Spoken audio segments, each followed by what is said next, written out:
Edeb erkan cem erenleri, cem birlenecek. Bismillahirrahmanirrahim.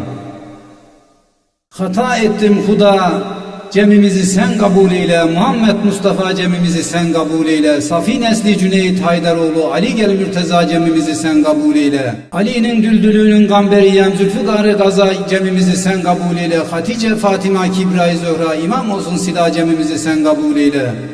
Hasan ki aşk ile girdi meydana, Hüseyin-i Gerbela cemimizi sen kabul eyle. İmam Zeynal İmam Bakır Cafer, Kazım Musa Rıza cemimizi sen kabul eyle.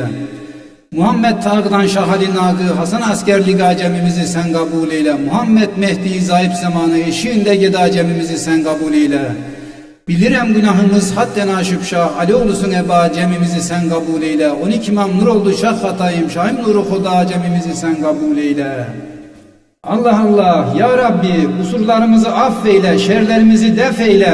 Sana karşı yaptığımız bu muhabbet aşkına göçenlerimizi ve bizleri cennetinde yarlığa ya Rabbi. Hü gerçeğinde mine ya Ali.